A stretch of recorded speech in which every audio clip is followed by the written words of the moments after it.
There I am. Okay, now I'm looking at the camera. Welcome to Breaking the Silence chat with Steve Neill. That's me. I know you guys all know that I'm basically speaking to the new people, which we keep gaining, which is really nice. More and more and more. And seeing that a lot of people um, that are into Susie Hansen's work and the dual soul connection are joining us. There's a reason for that. Um, and it just keeps unfolding like an onion. This whole thing, for the longest time, I thought that things were slowing down a little bit. There was a period where there wasn't that much going on, and you hear lots of people have these experiences talk about that. I'm leaning closer to this mic because I find it has better sound if I'm closer to it. Um, and I'm reading Debbie or Deborah, Debbie as I call her, Koppel's book, which is amazing. Because here I thought, after reading Susie's book, I'm going to read a book about Debbie's experiences, and I didn't expect to get triggers or little messages to me personally in the book. Which, how did that happen? The book was written in 2021, and in fact, it's a rewrite of a book that was done much earlier than that, as a result of working with Bud Hopkins and the Intruders and all that. Amazingly, there are things in that book that I could not have known if we didn't have the same experience. And you'd think by now that would stop happening. It started with communion, and everybody read it, and people who had these experiences said, oh my God, that's what happened to me. I thought I was alone. You know the story. I'm not going to go into it. Many of you do. If you don't know, then you can find out because all the evidence and all the books and all the stories are there. But after all this time, it's been a lot of years since communion, I would expect that, not that I know it all, but I've kind of seen it all, experienced it all with other people's experiences. But there were books about people's experiences I didn't read yet. I don't know why. I wasn't aware of them, but all of a sudden now I am. And it seems more synchronistic than just by chance, especially when you read your own words, your own expressions, and in many cases, your own symptoms, things that you didn't think other people had in books. And literally, it felt like between Susie's book and now Deborah's book that the visitors know the timeline very well. They know what's going to happen, and they know how it's going to happen, and they know when it's going to happen, and where you're going to be, and what you'll be reading. And so, because they work through us, they place little Easter eggs.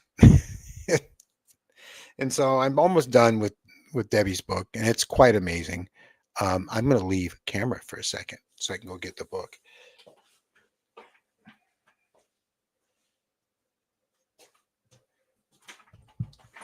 Very unprofessional of me, but this isn't about profession. This is about sharing this experience with you, and you sharing your experience with us.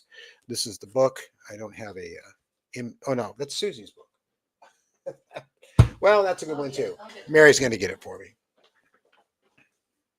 I'll be reading Jeff Selva's book next. He's sent that to us. Should be here soon, but that's her book. Yeah, and there's a foreword by Yvonne Smith. And there's also a foreword in it by dear Bud Hopkins that was written for the original release of this book. But this book is sort of an upgrade, kind of like what's happening to the human race right now. Debbie started off, as many of us did, fascinated by what was happening to us, but also very frightened. And there's a lot of bad actors out there trying to tell you that you're being taken against your will, and these beings are awful. They don't care about you, and they never ask for permission and all this kind of stuff. And they try to breed all this fear. She had an analogy in her book that really got me, that I read last night, that was quite striking. And her analogy, and she writes it better than I can recall it verbally, but doing my best. She was accused by one of her friends, colleagues, that, how can you feel anything positive from this experience when these beings are so nasty and they're doing all these terrible things to you and everything else. And she said, well, that's kind of like, she related it to like a 6-year-old child, or a child having needles stuck in their arm by a doctor, and having other medical things done to them that they found terrifying, that hurt, and that caused them a lot of fear and anxiety. But as we all know, those doctors were giving us those injections and those shots and those uh, needles to prevent us from getting things like polio and other diseases that we don't want. It was all done for our own good.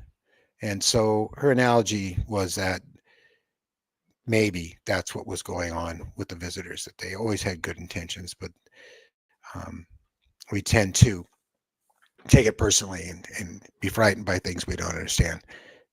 But her book, really, it's amazing reading it, because she starts off, with sort of the basic storyline. You have an experience, an encounter. You think it's the only one initially. It changes your life. Um, Other people may be present when it happens, as in her case. There may be physical evidence left behind, as in her case, and much, much more. Uh, but when you really start to look at it, as you evolve with the experience, you find out this has been going on a long time. This wasn't a chance experience that one time. Um, and so you start to evolve with the experience. And Debbie has certainly done that, as I have done that, as Whitley has done that, as Susie has done that, and many, many others. A lot of you. We're finding out that what we've been dealing with has had our best intentions all along. So it's our people, and I've talked about this before, that aren't comfortable with that. And they'll go through great lengths to tear down people as best they can. If that means going into Wikipedia, they remove my account. Or, well, I didn't have an account, but there was a write-up about me in there, and it's gone. The one on Whitley is just awful. The one on Bob Lazar is awful. The one on Bud Hopkins is awful. I mean, they're saying things in there because they can say whatever you want. You can go in there and say whatever you want. And these guys are saying that, they have criminal records and all this stuff. And it's just horrible. But we must be hitting a sore spot with them as we come together and work together and becomes a family. Um, I found it really interesting in her book that she meets people throughout the book that she feels instantly that she knows them, that they're like brothers and sisters to her, and she recognizes them on sight. Um, I know that very well, as I'm sure many of you do, and there's a reason again for that, because when we were kids, a lot of us were put together in those experiences. And just because we don't remember it consciously doesn't mean that we don't remember it subconsciously, and it comes through and it leaks through after all this time. But also, these memories are being released in us at very specific times, that all this is supposed to unfold in a very timely, bit by bit manner. And that's definitely what's going on, but evidently things are speeding up, and there's probably a lot of good reasons for that.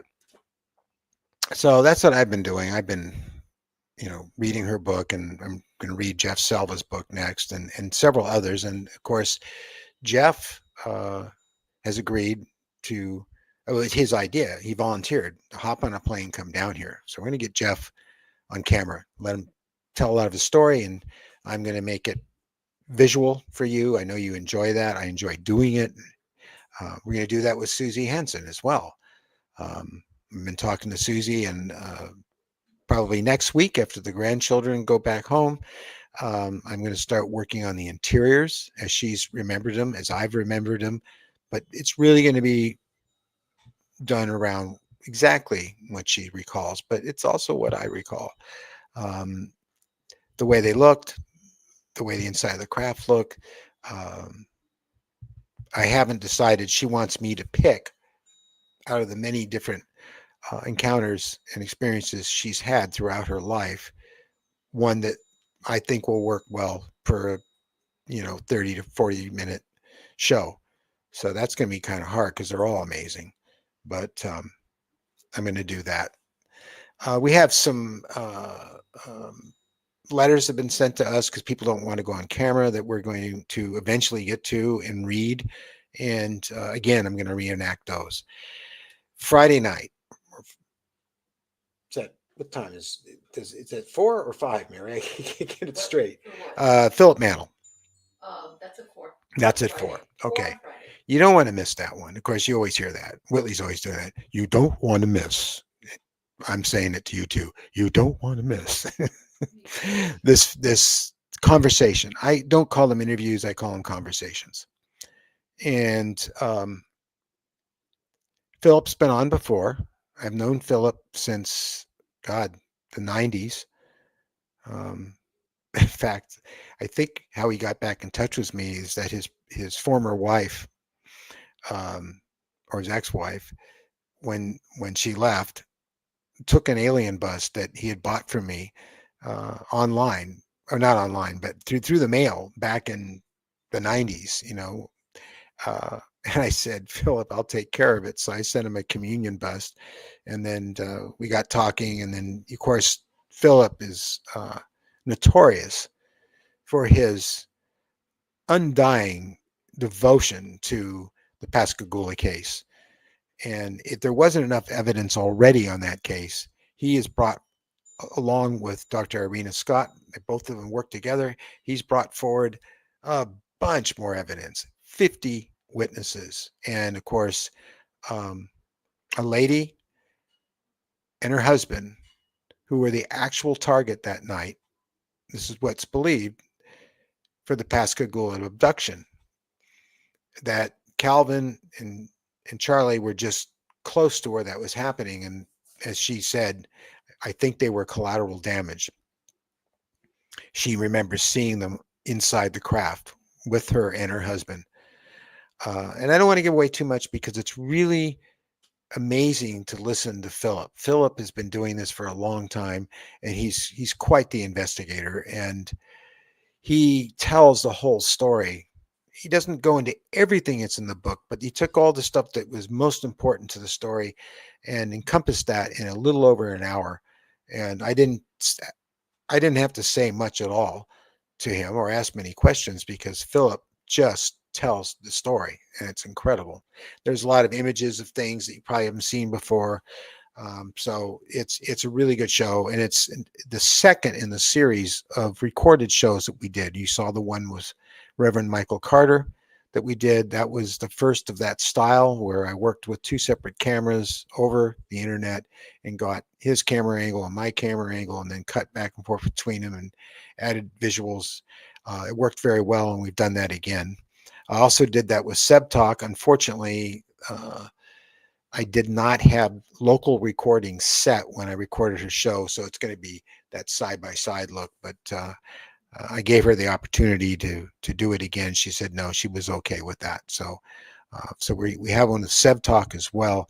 In fact, we have amazing guests all the way through July, um, who are so dedicated and so with all of us on this subject. None of them are doing it for fortune and fame. They're doing it for the passion of this subject matter and how important it is.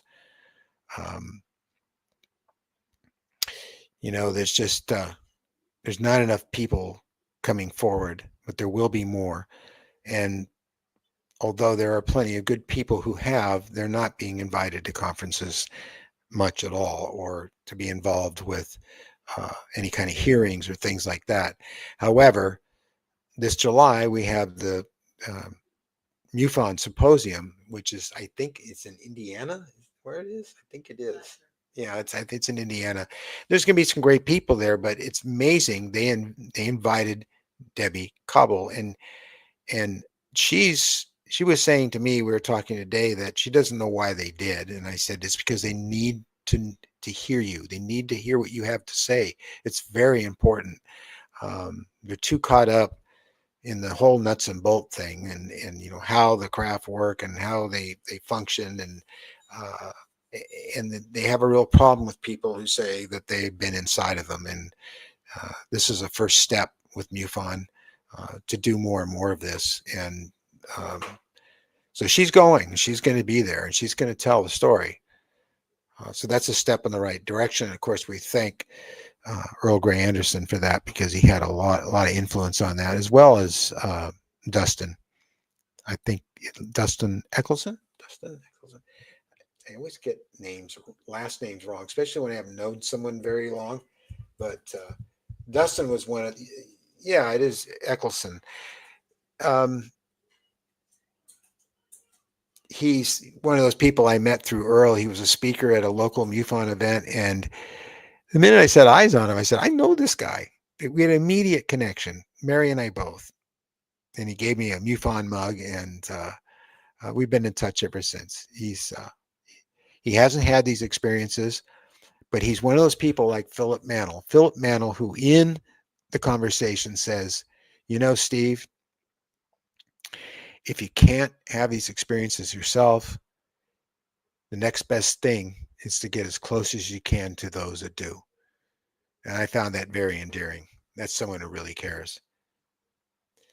Funny thing is, too, is that, you know, uh, Jeremy Corbell and George Knapp are pretty much media stars when it comes to this stuff. But I see the same thing in them. And the more that I watch them, keeping an open mind, watching watching Jeremy's show, uh, the more I see that they really, yeah, they like the attention they're getting and stuff. But I don't know that it's that as much as it is how much they care about this subject. So if you uh, if you haven't watched their show that they do together, it's really worth watching.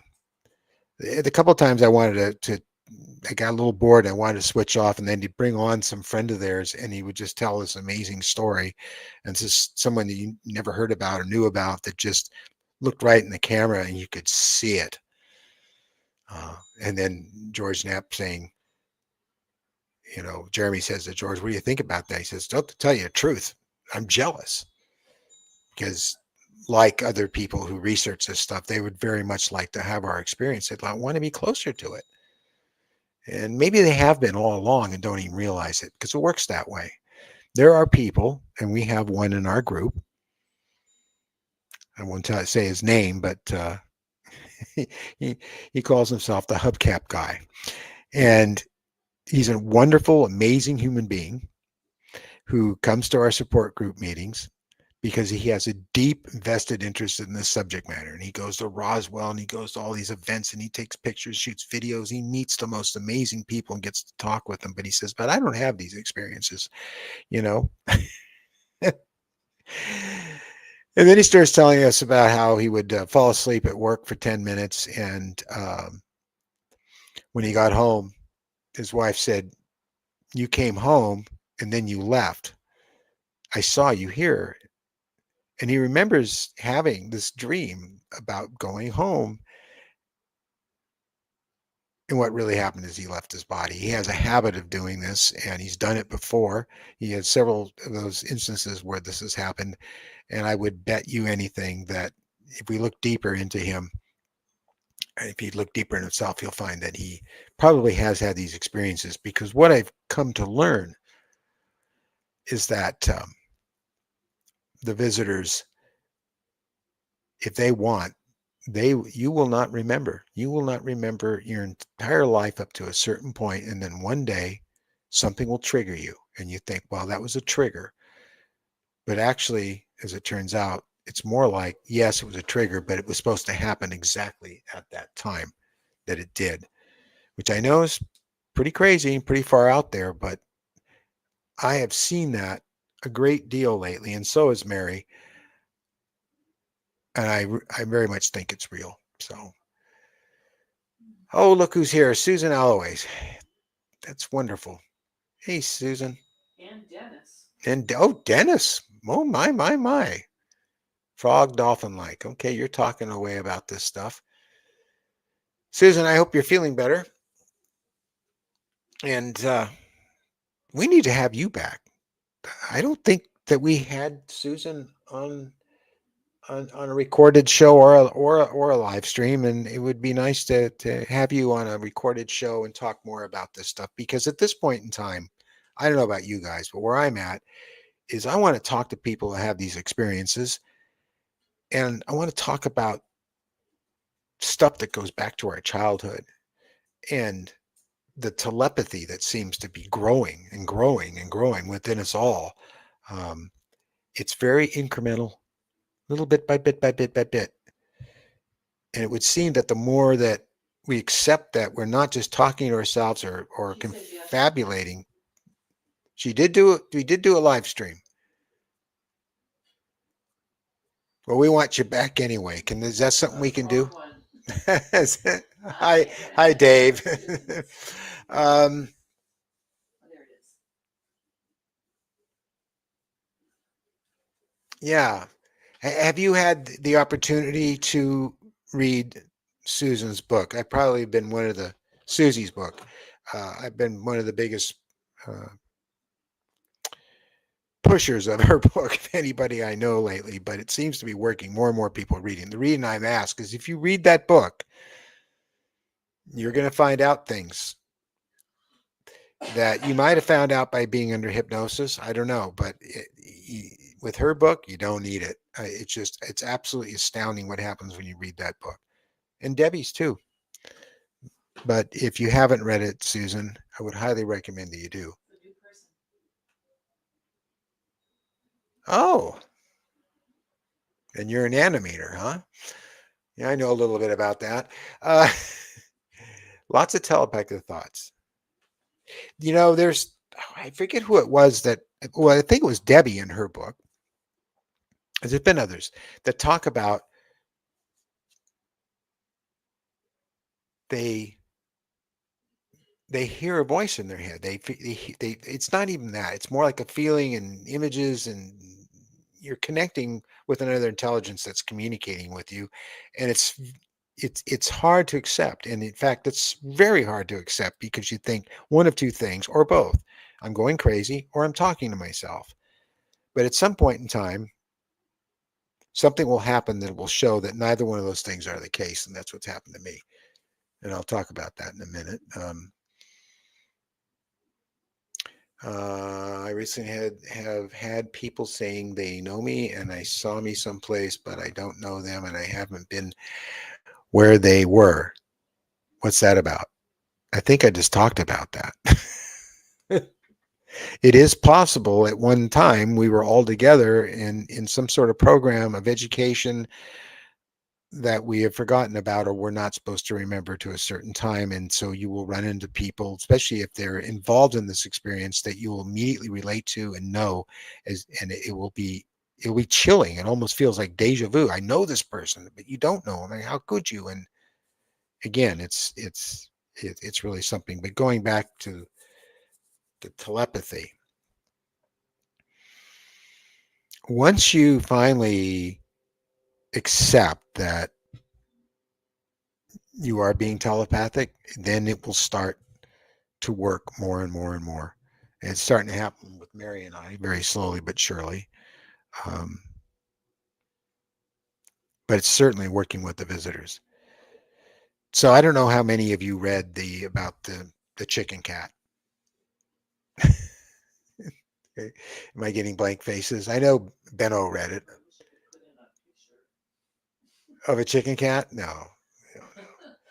I will tell the story again because this has to do with Whitley Strieber as well. And going back, I've always loved chickens. And Mary will testify. I'm always making jokes about chickens, cheese chickens, or we, I'd wake up in the morning. I say, God, I got to go out and feed the chickens, and we were always joking about chickens, and we love chickens, and I don't know how you couldn't love chickens if you ever spent time with them. They're wonderful little creatures, and I don't eat them anymore. I just love them. We got that in France. Mary got that for me. It's a rooster, I know, but still a chicken. Anyway, I digress. And I make jokes about cats because my late wife, she really loved her cats, and she had a lot of cats. And if you are someone who's had more than 8 cats in your house, you know how unpleasant that can be at times, especially in the middle of the night when you're barefoot and you're walking to the bathroom. I don't think I need to go much further than that. So I would make cat chat jokes all the time. And being a Monty Python fan, I was always making cat noises and stuff to joke about it. So that was last week. I had one of those dreams that was not a dream. It was not a dream. I was in this beautiful world where people were predominantly non-speaking. I never heard anybody talk, but we all could communicate with each other, and we all shared in the same knowledge of love and freedom and being uh, just beautiful beings. The world was amazing too. I mean, the streets were open. I never saw any cars, but the streets were lit up, and everybody. It seemed like a world of celebration. It was amazing. Like it was constantly celebrating being alive. The skies were beautiful. I don't know if it was Earth or not. Maybe it is in the future. But towards the end of this experience, I was inside of a house, this beautiful house with these big windows, and I was looking out the window, and that's when I saw it. I saw a very large chicken, probably over 4 feet tall, strolling by the window, and as it turned its head and looked at me, it had a cat's head. Weird enough for you? It gets better. So thinking that that was the wackiest thing in the world, and obviously the visitors got deep into my subconscious and in the consciousness and knew about the jokes and the chickens and the cats. They put that together for me because they do have a sense of humor, very much so. That was a hell of a prank. So the next day, I'm talking to Whitley Strieber, and I said, well, don't ask me to tell you about the chicken cat. And I get this text, chicken cat. That's all he wrote back with a big question mark. So I explained it to him, just as I did to you, and he wrote back. He said, "We have both been pranked. We have both been pranked." I wasn't quite sure what he meant by that. I sort of thought, well, yeah, they pull pranks on us, and you're a prankster yourself, Whitley, and I'm known to do a few myself, especially during my makeup effects days, uh, putting decapitated heads in my stepdaughter's bed, and listening to her scream at night, and laughing myself silly, but it got her into the business, so what the heck. Uh, so he writes and says, you have to watch my Friday the 13th show. It's my 80th birthday, and you do not want to miss it. He underlined that. You do not want to miss it. So it's Friday night, and we're watching it. It was scheduled, so I couldn't see it until Friday. So I couldn't have seen it before. I think we're about 10 minutes of the way into the show with Whitley when he talks about growing up with his family, his parents' house. They had bandy chickens in the backyard, and they loved the chickens and all that stuff. And I'm thinking, okay, what's going on here? And here it comes. They had a cat. The cat loved the chickens, protected the chickens, and they called it Chicken Cat. And as Whitley said to me later on, what are the odds So what do you think? Coincidence? I don't think it was a coincidence. They knew that I would tell Whitley about the chicken cat, and it blew his mind. It really got him. It's like, how could you know if it wasn't for them? And that's why what he meant by we had both been pranked. So that's the chicken cat story. And the craziest things will contribute to uh, being proven by them that this is really happening. So, did you try to put up a comment, sweetheart? No, I didn't mean to. All right. So, what do you think about that? Crazy, huh? But that's the experience, like Carl Sagan said, if we ever met aliens, it would be stranger than anything we could ever imagine. And it certainly has been so. And so this stuff keeps happening and happening and happening. So chicken, chicken. So I'm just looking down the what's going on here. Hi back to you. I go. I can't pronounce your handle. I'm starting to think this is a really bad time of day for us to do this show because by this point I've been up since very wee hours in the morning, and we've been doing stuff all day long, and we have the grandchildren here, and uh, so forgive me if I drool a bit and dribble a bit. So I'm just trying to keep my eyes open, but it's been amazing lately, and I have this sense that they're around a lot. And it's really amazing to read other people's books and have them talk about how the blue lights in the house and the full-on abductions, for lack of a better description, where they come in and take you and stuff, seem to be lessening, but the telepathic communication and the experiences of out of body um, have increased. And Mary, would you like to look outside the door and see if a rather large box just showed up? Oh, okay. And just heard a sound. We're home again today, obviously. Well, it's Elena's. Oh, it's Elena's. Okay. Yes, I'm expecting another big box, and this big box is going to have uh, a very large radio-controlled pattern plane because have taken up um, pattern flying. Pattern flying is basically a dance in the sky. It's like the ballet of aerobatics in aircraft. Um, and it's a beautiful part of the hobby and aspect, but it takes a very specialized plane to do that, to do it as well as they do. So that's supposed to show up tonight before 8 o'clock. So if the dog barks loudly and you hear a big bang, that's what that is. So love that hobby, but I love anything that flies. Gee, where do you think that comes from? So do you know why they leave such mysterious messages and they're sometimes hard to decode?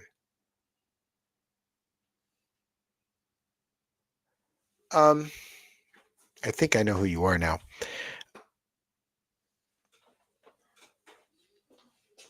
Well, it's interesting about the decoding. The decoding sometimes for me comes as a result that later on down the road, I'll be reading a book and something will be talked about in that book, or I'll talk to another person who has these experiences, and there will be the missing pieces, and then the whole thing connects together.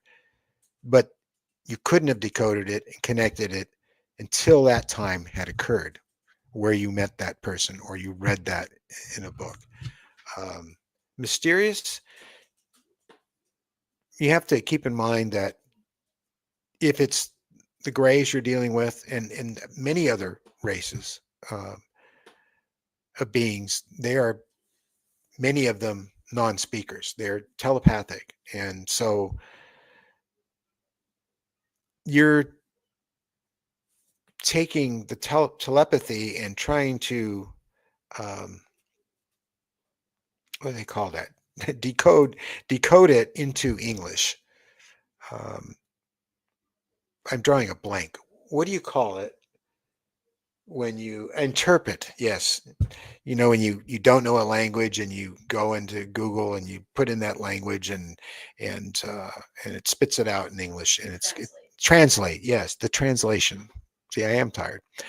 Um, yeah, the translation from a telepathic message to English or Spanish or whatever language you speak can be rough at best because the language is lacking in words that could accurately describe feeling, sensation, imagery. So when you talk about the message, sometimes they're very simple, like the one in my movie, but something is there. That night I was on the phone with Whitley and I saw the big triangle in it. Um, and the message was, there's still hope. Don't give up. And you can look at that message and say, well, what do they mean by that? But I think it was quite literal, you know. So it certainly seems to be. Because what I see is so many people who have these experiences or don't know they have them and they're very interested in all this, moving away from negativity, moving away from war, moving away from violence, moving away from being judgmental, moving away from being mean or angry. And it's catching and it's spreading. And I really think that that's what's needed and that's what's wanted here from this experience. So that was a very long roundabout way of saying that uh, I don't totally know what is meant by some of the messages, but I have found in time, over time, and it might take 5, 6 years or may take 6 days, something will happen where the message will then make sense to you.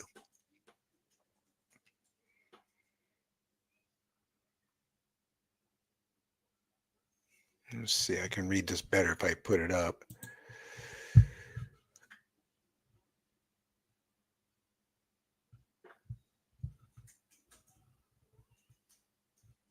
Oh, it's all curious, isn't it? It is. It's great. I love it. I love the way they work. I really do because it challenges us uh, to think, to become as knowledgeable as we possibly can on the subject matter, and that subject matter is very broad. It's life, the planet, the cosmos, the universe, all spirit.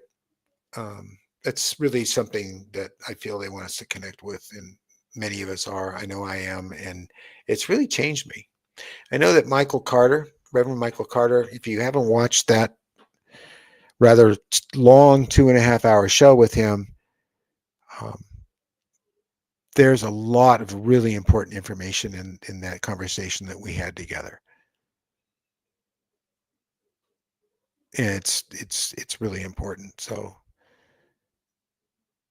because what we're doing as a family, as a group, and Mary calls it a family.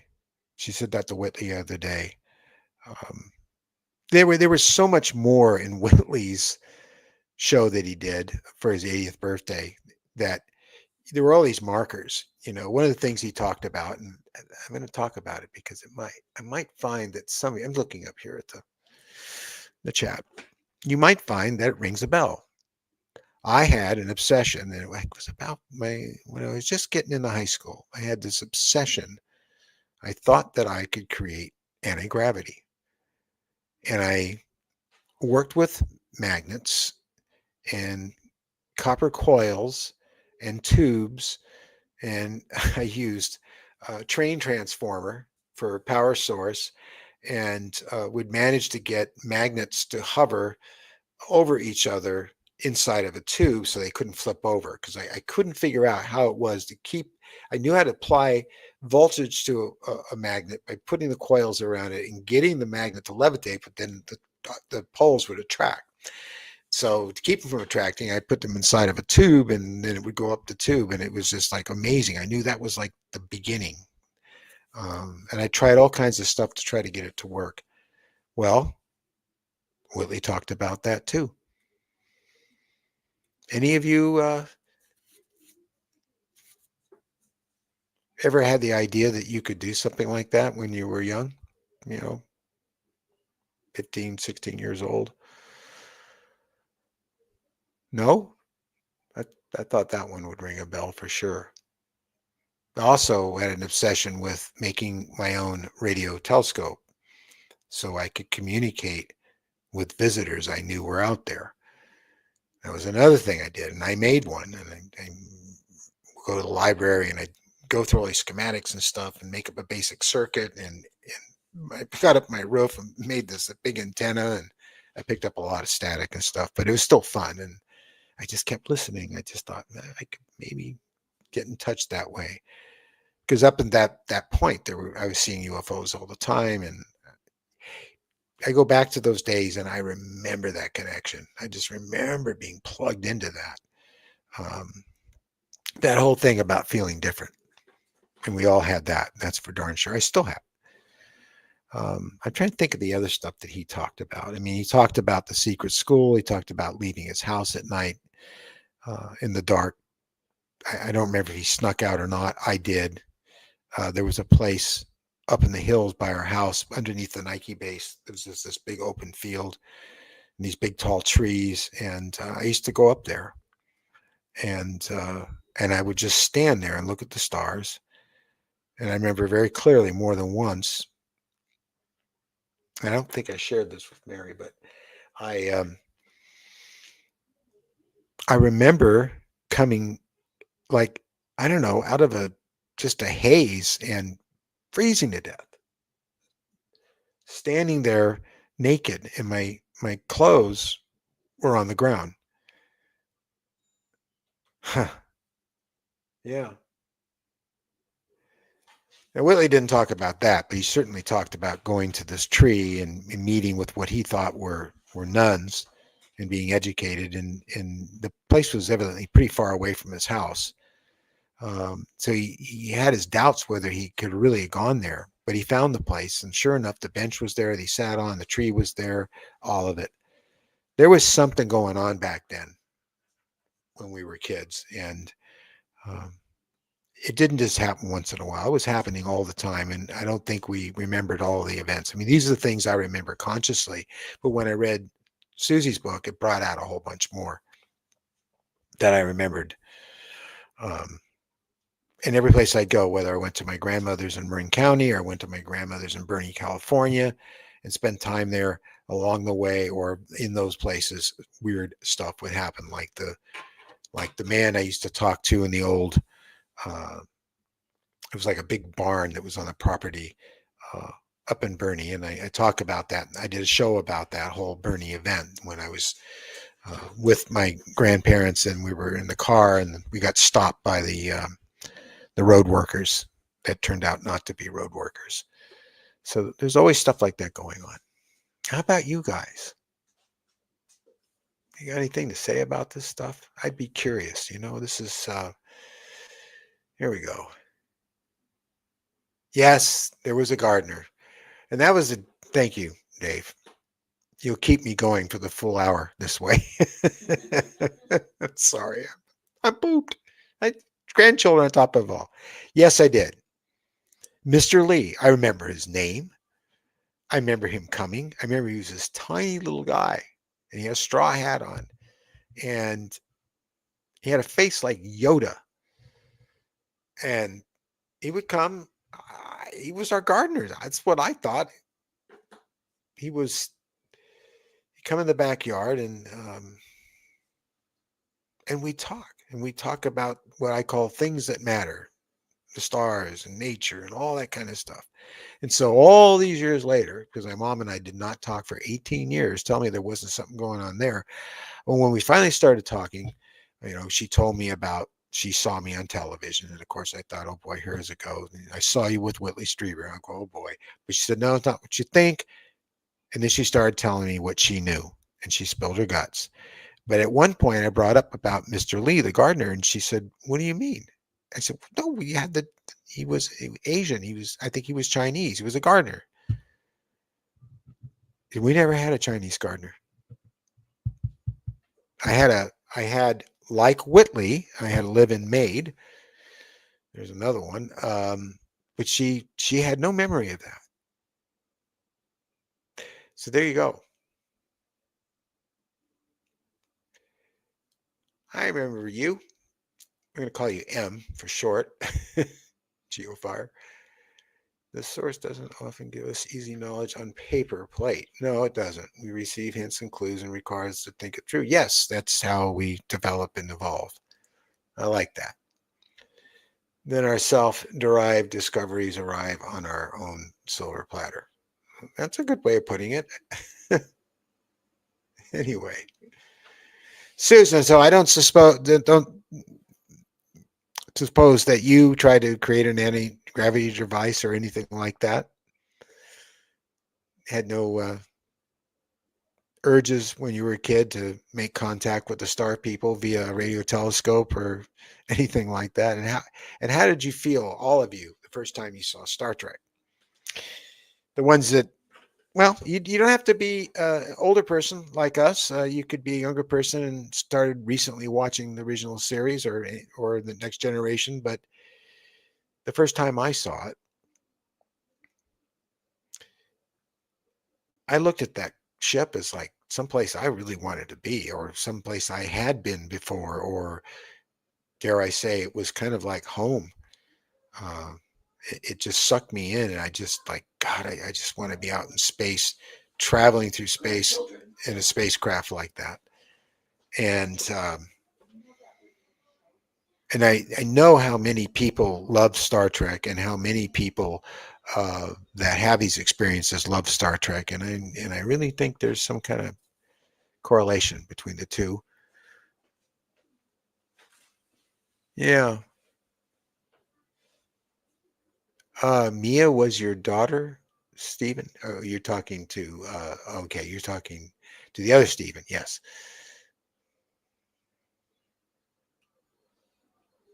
It's actually serendipitous. Yeah. Yeah, I know. Yeah.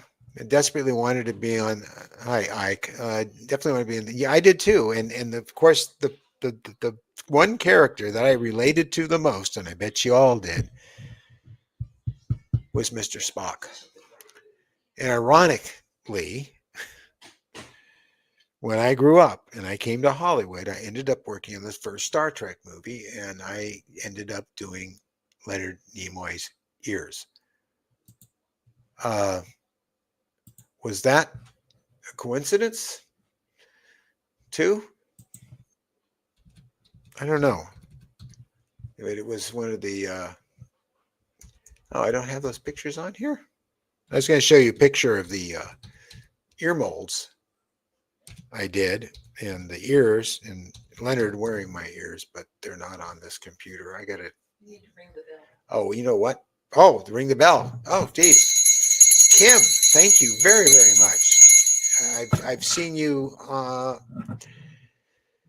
in the comment section, and thank you for being here. When the visitors communicate with you, do you ever feel that there is a trickster element as described at places like Skinwalker Ranch? A trickster only in the way that, yeah, they trick me into thinking, but not the way it is in Skinwalker Ranch. And to be honest, I have not watched that much of that series. So maybe I should watch more of it. I don't know. But again, thank you. Ah, here we go. Well, okay, so we got that one there, and this one here, and I'm going to bring these in.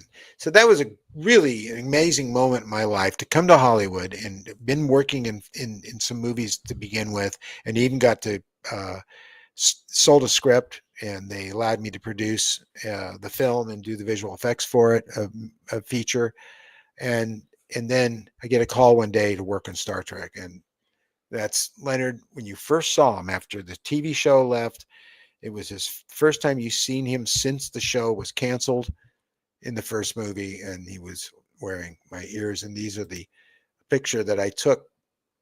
Boy, that's really soft focus. I took this picture back in the day. Um, because we were so behind on making prosthetics for the show, um, Fred would send me home with the molds. Fred, let's see if this is better. Phillips, who was the makeup artist on the original Star Trek TV show, and yes, that one's a little sharper, and also Outer Limits. And you can see the date on the molds, and they're in the air curing oven. Um, so that was a huge thrill for me to be working on Star Trek and getting to know Gene Roddenberry. And I would go on to work on more, but that's the memory I have that was really amazing. You can't imagine what it was like, or maybe you can. You know, I'm 16 years old. I'm watching Star Trek. And I'm thinking it's the greatest thing that ever happened. That was until I saw 2001, but that's another story. Um, Also, it's like comparing apples and oranges. But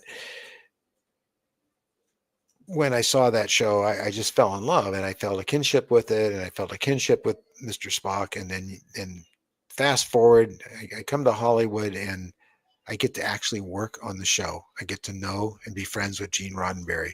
I get to do Leonard Nimoy's ears. Um, Maybe that was some sort of gift, but of all the things I've done in my career, you know, from Fright Night to Ghostbusters, I cherish working on Star Trek the Motion Picture most of all. I did work on Next Generation, and I worked on the last Star Trek movie too, doing Klingons. But that first time was something, because there I am in the makeup room, and there's everybody in there in uniform, and Fred doing Shatner's makeup, and I'm talking to Shatner, and then over here is Leonard Nimoy sitting on the counter, kicking his legs back and forth, and full makeup, full uniform. It was amazing. It was truly amazing. So again, it just was on. Well, you know, I this goes on. I love 2001, and I loved it so much. And of course, it really, for me, defines what's happening right now, because that Star Child at the end of the movie is our upgrade, the very upgrade that Susie Henson talks about, and so many others. You know, things started off with a pretty primitive uh, Australopithecus, and moving forward into the future and tossing the bone, and the first thing you see is an orbiting bomb. Um, the whole progression of that is amazing. But for me, the most amazing thing that happened also is that one day Gary Lockwood was brought over to my studio, who was in the first Star Trek pilot that aired, and also many other things. Gary Lockwood, of course, was Dave, and not Dave, Frank, Frank Poole in 2001. And then that led to me meeting Dan Rector, who played Moonwatcher, the ape that threw the bone, and getting to know both these guys and becoming friends with Gary as I did. He used to come and hang out at the studio, and I got to hear endless stories about Kubrick and that film, and how much that film meant to him, and how much influence he had on it. Like, it was him that made the scene possible for when Hal was reading their lips. That was his idea. Long story, so I won't go into it, because we're getting up on an hour here. But the bottom line is, we ended up doing a podcast. Mary had a podcast show that she wants to revive, and we had both of them on. The man who shaped that whole Donna Man sequence and played the main Moonwatcher, the one that was breaking the parts up, the bones, the one that threw it in the air. He was really the designer of all that, and worked with all the dancers to get the right performances out of him. He also shaped how those Australopithecus would look, to sell them as being something real rather than guys in suits. And then we got Gary Lockwood, and to hear the two of them talk so fondly about that movie, uh, I'm sitting there in heaven. There it is again. I got to be as close to that film that I love so much as anyone could hope to do outside of meeting Kubrick, but unfortunately he had passed away by that point. So something in my life seems to, I guess, I mean, it could be coincidence, right? I don't know. My gut says no. My gut says there's something behind it, and I am so grateful that I got to uh, be part of that because it meant so much for me. Somebody knew how much that meant to me besides myself, or I just got lucky. I don't know. I ended up doing the Star Child and also Moonwatcher, and the really cool thing is that when Dan Rector came to our studio for the Oh my goodness. oh, Lynn, thank you so much, Lynn. Really appreciate it. When Dan and Gary came to the studio, well, here's a picture of me with Gary, putting him in makeup. It's Gary Lockwood before he went on camera. This was how I originally first met him, and then somewhere here, I've got pictures of uh, of Dan Rector and myself, and Mary took the pictures, and the pictures. Um, I'm not going to be able to find them in the time we have, but I will show them next time. Shows Dan asking to put on the Moonwatcher head that I made, and I'm watching him put this thing on. It's the first time he's worn it since he left the set of 2001, which was amazing. And so the head's going on. He gets the head on, and I have this look on my face that Mary captured. Talk about I got from 1968, sitting in a theater watching 2001 for the first time, having my mind completely blown to pieces. And I've gone full circle. Here I am with Gary Lockwood and Dan Rector, and he's wearing my replica uh, head piece from that costume, that suit. Um, and there was something else I was going to show you that I thought was yes, this I don't know how many of you are familiar with DC Fontana, but if you're a Star Trek fan, you will know who she is quite well. She wrote some of the most amazing episodes of the original Star Trek series. And we had a party because I had built the model you see behind her, and I built it for the Museum of Science Fiction, and this was sort of a dedication, and she was there and other Star Trek notable people at our studio, and we had the Enterprise all set up before it would be shipped off. I think it was like the next day or the day after that it was shipped off, and there's that model which still exists. It's now in New York at the Star Trek set tours, where it ended up. So, and just Dorothy and I became friends, and she used to love to come into my parties, and wow, just well. I'm so grateful. I am so grateful. So I'm gonna move that, go back to comments. And again, thank you, Lynn. So, uh, what are the chances of some kid that grew up in San Francisco and Pacifica, California, going to Oceana High School, admiring Star Trek, reading the book that came out, which I still have, of the making of Star Trek, and just fantasizing in my mind, wouldn't it be neat if I could go down there and work on the TV show and all that stuff? And I got the next best thing. The more I look back on it, the more miraculous it seems. So,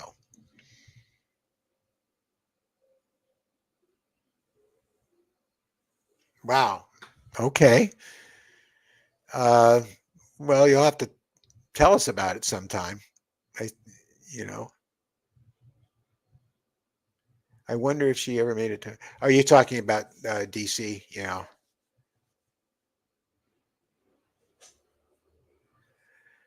Okay, any questions? Somebody just saw Kim just finally saw 2001 2 months ago. I hope you watched it under optimum conditions, because the best way to see that movie is on the biggest screen you can with the best sound system possible, because it was really important to be experienced that way. But if you paid attention to the story, which so many people missed and overcomplicated, it was a very simple story of human evolution and something always being there watching over us and even modifying us as we evolved, so that we wouldn't end up killing ourselves and destroying this beautiful planet. And I think that's where I'm going to end it for now, because I have grandchildren to attend to, and other things going on in the house, I would talk longer if not, but these are special circumstances, and I'm sure you'll understand. But I want to thank you all for the support tonight. Um, that was beautiful. Thank you very, very much. It was very sweet of you all, and um, I'm glad to have some new people here. Uh, that's really beautiful. Comments are going by so fast that I'm not able to look at them all right now, but thank you so much for your support. You are definitely a family, and we love you very, very much. Don't forget that this Friday at 4 o'clock is Philip Mannel's The Conversation with Philip Mannel. It's a great one. I'm going to have to get both him and Irina Scott together to talk further about this case because it just keeps evolving and opening up more and more. Anyway, thanks for being here, and I'll see you next time. Good night.